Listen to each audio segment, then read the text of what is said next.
요즘 세대는 소유보다는 경험을 중요하게 생각한다고 합니다. 특별히 공유를 통한 경험을 확대해 나가는 게 트렌드가 됐는데요. 공유 예배당은 어떨까요? 오늘은 6교회가 예배당을 공유하고 있는 르호봇 코워십 스테이션이라는 6교회가 속해 있는 그런 교회입니다. 오늘은 그중에 김포 명성교회 김학범 목사, 시와 사랑 있는 교회 박경철 목사 두 분 스튜디오에 모셨습니다. 자, 목사님 안녕하세요. 예, 네, 감사합니다. 반갑습니다. 뭐 저도 생소하게 되어지는데 우리가 공유라고 하면 어떤 두 사람 이상이나 물건이나 어떤 것을 소유하고 사용하게 되어지는데 이 교회 공유 이게 참 생소하기도 하고 우리가 뭐 미국이나 한인 교회들은 뭐 교회가 없어서 그런 게 많이 되어지는데 자, 흔하지 않은 풍경인데 우리 김 목사님 어떤 개념이지요? 제가 전문가는 아니지만 이제 목회적인 직관적으로 볼 때 시대적으로 네. 이제 개인의 역량을 강화하는 이제 그 임파워먼트 시대를 넘어서 네. 또 그것들이 이제 연계하는 네트워킹 시대를 넘어서 지금은 공유의 시대가 되었다. 네. 쉐어 피리어드라고 그렇게 생각하는데요. 이미 이제 사회에서 우리가 많이 듣는 대로 이제 카 쉐어도 있고 에어비앤비도 있고 코워킹도 있고 이게 다양한 공유의 모습들이 등장하고 있습니다. 근데 교회는 사실 아직 생소한 거죠. 이것을 저희가 한번 교회에서 적용을 해봤는데요. 외국의 교회는 이제 기존 교회가 있는데 이제 다른 그 교회들이 들어와서 이게 함께 예배하는 형태인데 저희는 그런 형태가 아니고 중립지대를 이렇게 만들었습니다. 코워십 스테이션이라고. 네. 마치 이제 기차역과 같은 것이고 네네. 공항과 같은 곳을 이렇게 중립적으로 만든 다음에 거기에 이제 모든 교회들이 이제 부분적으로 함께 사용하는 그 중립지대의 교회가 되는 것이죠. 네. 현재 르호봇 코워십 스테이션은 건물 7층에 60평 공간에 채플이 있고요. 네네. 그다음에 이제 아래층 6층에 이제 30평의 갤러리와 커뮤니티 공간으로 구성되어 있는데요. 네. 주일에 9시, 11시, 또 1시, 3시, 5시, 7시 이렇게 6번으로 나뉘어서 1시간 예배드린 교회가 예배를 마친 후에는 한층 내려가서 네. 갤러리와 커뮤니티 공간에서 이제 교제하고 그 다음 교회가 또 네. 그 7층 채플에 와가지고 다음 시간을 하고 이렇게 6번의 예배를 갖다가 네. 한 장소에서 드리고 있는 것입니다. 그 예배 시간만 좀 이렇게 다르게 배석했네요. 네, 장소는 똑같고 장소는 똑같고. 네네, 사용을 네. 다른 교회들이 하는 형태입니다. 자, 이렇게 출발했는데 우리 김 목사님 이 배경 네. 이 어떤 거였습니까? 배경은 크게 이제 세 가지로 제가 네네. 정리를 해봤는데 성경적으로는 사도행전 2장 45절에 네. 재산을 팔아서 이제 서로의 필요를 나눠준다. 네. 네, 그런 의미를 갖고 이제 저희 교회가 작지만 재산을 매각해서 그것을 선교비로 작은 교회들과 함께 나누겠다고 하는 것에 첫 번째 이유가 있고요. 네네. 또 두 번째로는 이제 시대가 변화하는 것을 보면서 네.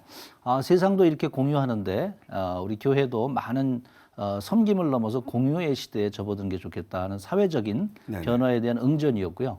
그다음 세 번째 이제 이게 개인적인 건데 제가 개인적으로 1993년부터 98년까지 명성교회에서 목회 훈련을 받았습니다. 네네. 그때 그 당시에 이제 김삼환 목사님께서 보여주신 모습들이 저한테는 굉장히 충격과 도전이었는데요. 그 장학관을 짓는다든가 네. 또 선교사들의 어떤 필요를 채워주든가 제 표현대로 하면 마실 물과 마중물을 다양하게 이렇게 나누시는 모습이었습니다. 네. 그 당시에도 저한테 그런 도전이 됐었는데 20년이 지난 후에 네네. 제가 이제 목회 현장에서 이렇게 작은 교회들과 함께 예배 공간을 공유한다는 것으로 이제 응용을 한 것이고 네네. 적용을 하게 된 것입니다. 자, 우리 그 김 목사 굉장히 뭐 저도 생소한데 우리가 전통적인 교회관을 가지고 있었기 때문에 어떤 교회라고 하는 것이 성소관 또 목회적인 관념 중요한데 이게 교인들과 이 커뮤니티가 되어져야 되는데 어째 막상 해보시니까 성도들의 반응은 어떠신가요? 뭐 어느 분야나 다 마찬가지라고 생각하는데요. 네네. 적극적으로 지지하는 분들이 계시고 네네. 또 이제 소극적으로 이제 수용하는 분들이 계시고 네네. 또 적극적으로 반대하는 분들이 계시고 네. 또 관망하는 분들이 계시고 네. 뭐 어느 시나 어느 분야나 다 비슷한 건데요. 네네. 저희 교회는 이제 두 가지 점에서 좀 독특한데 첫 번째 제가 이제 21년 전에 교회를 개척해서 네. 이제까지 이제 목회자 중심의 교회가 이렇게 쭉 왔기 때문에 네. 교인들이 이제 그 정책적인 신뢰도가 상당히 높은 편입니다. 네. 그리고 정책 주도권을 또 목회자가 이렇게 행사하는 거에 대해서 잘 따라주는 편이고요. 네네. 그 다음에 이제 저희 교회가 이제 몇 번의 변화를 거치면서 그 변화에 다 두려움들이 있었지만 네. 그 두려움들 이후에 결과가 좋았죠. 네. 그래서 그 결과에 대한 신뢰도가 굉장히 높은 편입니다. 그래서 비교적 많은 교회들이 겪어야 될 일들을 저희는 겪지 않고 네. 한마디로 연착륙을 한 셈입니다. 네. 잘 적응되어지는 그런 네. 과정 속에 있네요. 네네. 자, 그럼 이런 부분을 6교회가 지금 함께 한다고 지금 말씀해 주셨는데 아마 여기에 참여한 목사님들 또 교인들은 특별한 뭐 사연들 다 있을 것인데 박 목사님 어떤 사연이 있습니까? 네. 대부분 여기 지금 참여하신 목사님들이 이제 10년 이상 현장 목회를 가지신 목사님들이고요. 네네. 특별히 이제 뭐 건물 중심이 네. 아닌 그 사역 중심의 목회를 갈망하던 그런 다 네네. 목사님들입니다. 저 같은 경우에는 이제 사실 작고하신 그 아버님부터 저희 형제들 가족들이 이제 12명이 서울신대 이제 동문이고요. 네네. 9명이 다 사역자고, 또 아버님은 성결교회 부흥사셨고, 또 저는 뭐 개인적으로는 기존 목회를 한 22년 하고 개척교회도 2년 하고 가정교회도 2년 하고 또 의도치 않게 목회자가 아닌 평신도도 2년을 제가 생활을 해봤고요. 어떻게 보면 파란만장한 그런 세월을 보냈는데 목회에 대한 많은 낙심도 했었고요. 네. 그런 가운데 이제 마지막 새로운 도전을 좀 하긴 해야 되겠다라고 하던 차에 이 르호봇 코어십 스테이션을 만나게 됐습니다. 네. 그래서 말 그대로 이제 새로운 도약과 전환을 하게 된 거죠.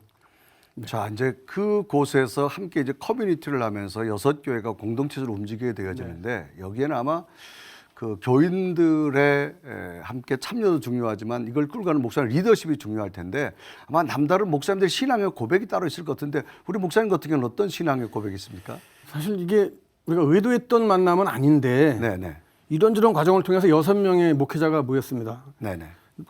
교단도 다르고 목회의 색깔도 다 달라요. 네. 근데 한 가지 공통점은 이제 순수하고 우직하게 네. 그 사명의 길을 지키면서 걸어왔다는 거죠. 네네. 그래서 우리 참여한 목사님들 가운데 보면은 2명의 성도를 가지고 7년 동안 목회하면서 현장을 지킨 그런 목사님도 계시고요. 네네.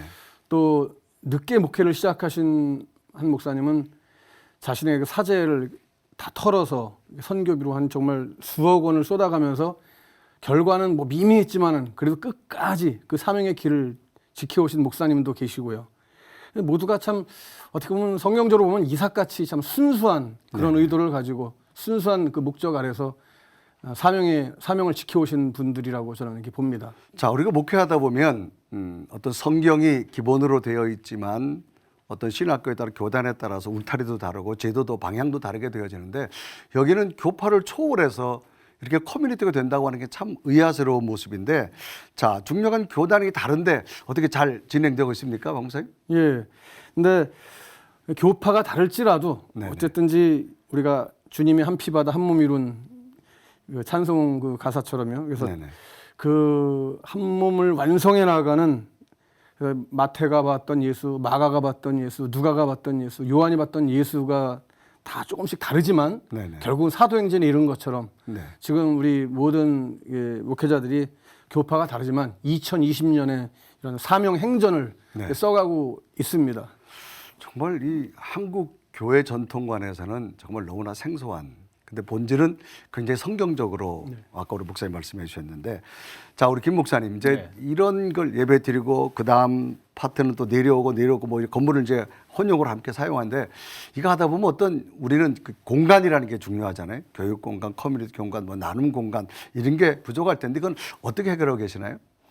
그게 이제 코워십 스테이션이라고 했을 때 이제 공간을 공유한다는 그 표면적인 우리가 이해와 또 개념이 있는데 네네. 이게 실질적으로 해보면은 이제 이면적인 요소가 등장합니다. 네. 뭐 말씀하신 대로 이제 공간 중심이 아닌 거죠. 네. 그래서 공간은 주일날 예배드리는 그 아주 중요한 핵심적인 요소를 제외하고 나머지는 이제 비대면 사회에 맞는 비대면 형식의 그런 이제 목회 패러다임이 이제 바뀔 수밖에 없습니다. 네. 마치 선교사가 선교지에 갔을 때 그 선교지에 이제 온전한 예배당이 없지만 이제 복음의 중심을 가지고 함께 모여서 예배하고 흩어져서 이제 개별적인 소그룹에 네네. 또 비대면의 관계들을 해야 되는 그런 패러다임 시프트가 지금 필요한 거고요.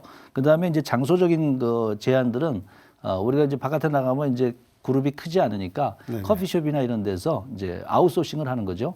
같이 가서 한 10명 정도의 공간에 모여서 네네. 함께 커피 마시면서 거기서 소액 공부하기도 하고 하는 이제 아웃소싱 능력을 이제 더 갖게 되는 그래서 네. 장소 중심이 아니라 사역 중심. 네. 네. 그다음에 또 이제 집단화된 것보다는 개별적인 소그룹 중심, 개별 중심 이렇게 패러다임 쉬프트가 되는 것으로 이제 커버된다고 봐야죠. 자, 이런 공간 우리 박 목사님 한번 제가 여쭤볼 텐데 이 공간 부족에 대해서 한번 자, 이날 보면 주일날 그래도 이 교파를 초월한 성도들이 이제 예전에는 자기 교인들끼리만 예배드리고 친교했단 말이에요. 이제는 이제 폭넓은 쪽으로 이 커뮤니티 있는 분들을 이렇게 만나게 되어지는데 자, 목사님 실제적으로 한번 그런 곳에서 목회하고 교인들과 생활하시다 보니까 이 공간 부족 문제 어떻게 느끼시나요? 근데 아직까지는 제가 볼 때는 뭐 공간 부족 문제는 느껴지지 않는 게 네네. 왜냐면은 저희들이 이제 그 7층 채플에서 예배를 드리고 네네. 1시간 예배를 드리고 그다음에 이제 6층 커뮤니티 룸으로 내려와서 네. 1시간 거기서 이제 교제를 하고 뭐 다시 소그룹 모임을 하거든요. 네네. 아직까지는 저희가 뭐 규모가 그렇게 크지 않아서 그 뭐 큰 문제는 없고 또 지금 장소적인 어떤 그런 문제는 없는 것 같아요 아직은. 네. 예. 그쪽 김 목사님 말씀하신 것처럼 또 그 외에 다른 것들은 우리가 바깥에 나가서 아웃소싱의 개념으로 네네. 커피숍 같은 데서 이런 네네. 작은 모임도 갖고 성경 공부 모임도 갖고 이렇게 할 수 있어서 뭐 아직까지는 그런 문제는 없는 것 같습니다. 네. 자, 이제 서서히 연착륙되어진다고 말씀하셨는데 제가 보니까 이게 하나의 새로운 실험적인 단계라는 말이에요. 과연 이게 이제 실험이 잘 되어져서 한국교회의 어떤 경험의 모습도 방향과 비전을 정말 제시할 수 있지 않나 그런 생각도 되어지는데 우리 박 목사님 어떻게 보시나요? 예. 지금 우리가 이 코로나 19로 인해서 뭐 정치, 경제, 사회, 문화적인 모든 면에 있어서 굉장한 어떤 변화가 저는 있다고 생각합니다. 그 중에서도 우리 뭐 교회도 예외는 아니라고 생각을 합니다. 네.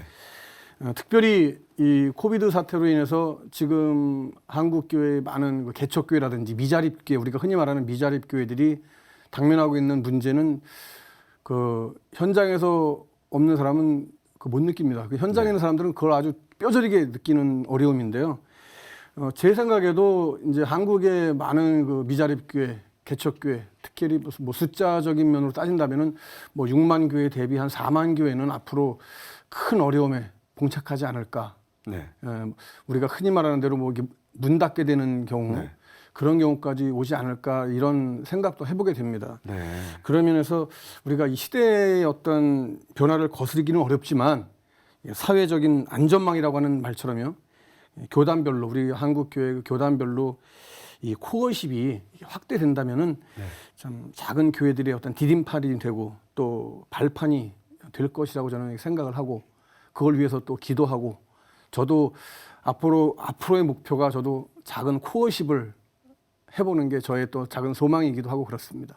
자, 그럼 이 부분 우리 김 목사님 이런 질문 한번 제가 드려볼게요. 교회가 어떤 공동체를 위해서 또 건물을 유지하다 보면 비용적인 것도 많이 들고 특히 요즘 언론에서도 뭐 개척교회라는 용어를 쉽게 일반 언론도 사용하고 있는 그런 상황인데 자, 이 코로나19를 위해서 지금 여러 가지 교회들이 재정적으로 위기라는 얘기를 일반 언론에서 많이 이야기하는데 자, 이런 공동체를 하면서 어떤 이런 것도 좀 쉐어 나눔이 가능한가요, 목사님? 어떠신가요? 두 가지 면으로 생각할 수 있다고 생각하는데요. 힘을 합쳐서 하는 방법이 있을 수 있겠죠. 네. 뭐 구체적으로 말씀드리면은 제가 지금 방송 오기 전에 한 300만 원 월세를 내던 교회가 네. 폐지 수술을 받는다는 얘기를 제가 들었습니다. 네네. 목사님 굉장히 훌륭하신 분인데도 불구하고 이제 여러 가지 요소가 있겠지만 그런 교회들이 힘을 합쳐서 300만 원이 아니라 네. 50만 원, 100만 원으로 같이 십시일반해서 이런 코워십 이 공간을 한다 그러면 그게 또 의미가 있을 것 같고요. 네네. 또 하나는 이제 꼭 대형 교회라고 말할 필요는 없고 또 교단이라고 말할 필요는 없고 누군가 이런 것에 도전과 감동이 있는 사람이 네네. 또 그런 교회가 네. 이렇게 마중물을 준비해서 그 네네. 마중물을 갖고 함께 나눌 수 있다 그러면 그러면 또 이제 그게 또 계기가 될 수 있을 것 같아요. 네. 저희 교회는 작은 삼각교회였지만 교회를 매각을 했습니다. 그리고 네. 그 매각한 반 정도를 지금 이 코워십의 선교비로 네. 전적으로 지원하는 그런 역할을 저희가 하고 있습니다. 네. 그래서 저희 교회는 이제 마중물을 네. 이렇게 이제 대는 역할이고요. 네. 이제 각 교회들은 그 마중물을 가지고 저마다의 사역들을 또 이루어가는 그런 협업의 형태, 일종의 같이 협력의 형태로 그렇게 될 수 있을 것 같습니다. 정말 새로운 도전, 어떤 새로운 길을 저는 간다고 그렇게 느껴지는데 지금 코로나19로 인해서 지금 여러 가지 사회 현상이 많이 바뀌고 오늘도 제가 언론에 잠깐 이야기 보니까 앞으로 AI의 개발로 발달로 인해서 현재 가지고 있는 직업의 49%가 없어질 거다라고 하는 그런 정말 우리가 예측하지 못한 사회가 되어질 텐데 이 코로나19로 교회도 과연 어떻게 될 거냐. 우리가 이제 코로나19를 보면서 교회의 의미를 다시 찾을 수 있고 지금까지 우리가 주일날 목숨을 걸었잖아요. 이제는 뭐 직접적으로 볼 수 없는 예배를 드려야 될 그런 상황, 또 예배의 의미, 또 성도의 의미, 또 신앙의 본질, 이걸 다시 한번 우리가 각 교회와 또 성도들과 목회자 간에 생각하게 되는 그런 기회가 되어졌는데 이런 코로나19를 겪으면서 또 새로운 시도를 하면서 두 분에게 자, 앞으로 한국 교회가 어떤 신앙의 본질과 예배를 찾아야 될 건가 한번 마무리하시면서 우리 목사님 어떤 대안이 있을까요? 예, 2000년 기독교 역사에서 지역과 상황에 따른 변화들은 아마 코로나19 못지 않았을 것이라고 저는 봅니다. 네네. 그러나 그 상황과 조건은 변했지만 기독교는 복음의 진리성을 절대 잊지 않고 네. 한결같이 저희에게까지 왔다고 저는 그렇게 믿습니다. 네. 우리 시대에 맞이한 이 코로나의 위기나 또 아니면 목회 환경의 변화에 대한 것들은 다 조건적인 것이고 우리가 이제 이 복음의 본질을 붙잡고 어떻게 거기에 잘 맞춰서 대응해 나가느냐 이렇게 생각하면 이건 위기가 아니라 오히려 기회가 될 수 있다. 네. 그렇게 생각을 합니다. 그래서 목사님 말씀해 주신 대로 우리가 본질을 더 찾고 또 우리가 더 활력 있는 신앙과 삶을 살 수 있는 계기로 그렇게 우리가 나아가리라고 그렇게 생각합니다. 진리의 복음을 향한 사명의 행전, 소원의 항구에 이를 때까지 한결같이 다 같이 나가는 그런 도전이 되었으면 좋겠습니다. 네, 새로운 도전의 길을 제시한 우리 목사님, 우리 박 목사님 어떻게 보시나요? 네, 제가 바라본 한국 교회는 지금까지 교회가 성장 지향의 목회를 네네. 다 해왔다라고 보는데 저는 교회의 본질은 성장 지향이 아니라 네. 존재 자체로서의 어떤 그 가치를 두고 네. 우리가 교회가 왜 존재하느냐 그 존재 가치가 주님께서 우리에게 주신 그 말씀대로 마지막 복음 사역을 증거하는 전달하는 전파하는 여기에 초점이 맞춰질 때 앞으로 이 한국 교회가 이 코로나 시대를 맞이한 어떻게 보면 살아날 길이다 저는 그렇게 생각하고 있습니다. 네.